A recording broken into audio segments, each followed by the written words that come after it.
வணக்கம் சென்றவர்களே, வணக்கம். நம்முடைய இன்றைய கருத்து களஞ்சியம் நிகழ்ச்சியினுடைய பதிவு என்னவென்று சொன்னால், தமிழா நீ பேசுவது தமிழா. இன்றைக்கு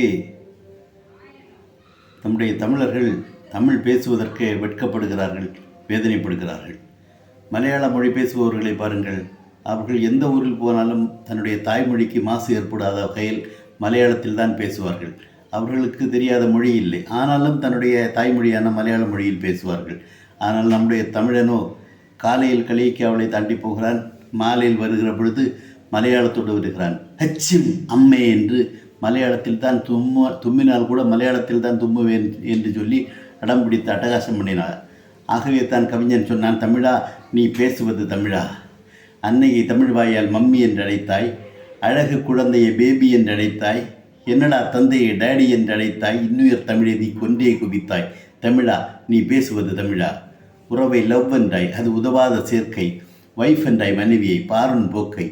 இனிப்பை ஸ்வீட் என்றாய், அறுத்தறி அந்த நாக்கை. உற்ற நண்பனை ஃப்ரெண்டு என்று அழைப்பதா, கோலத்தமிழை ஆங்கிலம் கொல்வதா, கண்டவரை எல்லாம் சார் சார் சார் என்று அழைப்பதா, கண்முன்னே நம் தாய்மொழி சாவது நல்லதா. வழக்கறிஞர் கேட்டால் எங்க தம்பி ஃபீஸா, ஓட்டுநர் கேட்டால் லெஃப்டா ரைட்டா, துளையாதா நம் தமிழ். இப்படியே கேட்டால் பாட்டன் கையில் வாக்கிங் ஸ்டிக்கா, பாட்டி உதட்டிலே லேட்டஸ்ட் லிப்ஸ்டிக்கா, வீட்டிலே பெண்ணின் தலையிலே ரிப்பனா, வெள்ளைக்காரனே உனக்கு அப்பனா என்று கேட்டானே.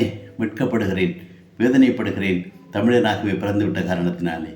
ஆகவே அன்புக்குரியவர்களே, தமிழர்களாகிய நாம் தமிழை உச்சரிப்போம், தமிழாகவே வாழ்வோம் என சொல்லி இவற்றை சொல்லுகிற தகுதி உனக்கு இருக்கிறதா என்று நீங்கள் என்னிடம் கேட்கலாம். ஆம், உள்ளபடியே சொல்லுகிறேன். நான் என்னுடைய வீட்டிற்கே முத்தமிழ் இல்லம் என்று பெயர் சூட்டி மகிழ்ந்திருக்கிறேன் சான்றோர்களே. என்னுடைய வாகனத்தில் கூட என்றும் தமிழோடு என்று பொறித்திருக்கிறேன். அப்படி நானும் தமிழாகவே வாழ்ந்து கொண்டு இருக்கிறேன் என்பதனை பெருமையோடு உங்களுக்கு சொல்லிக் கொள்வதில் நான் உள்ளபடியே மகிழ்ச்சி அடைந்து விடைபெறுகிறேன். நன்றி, வணக்கம்.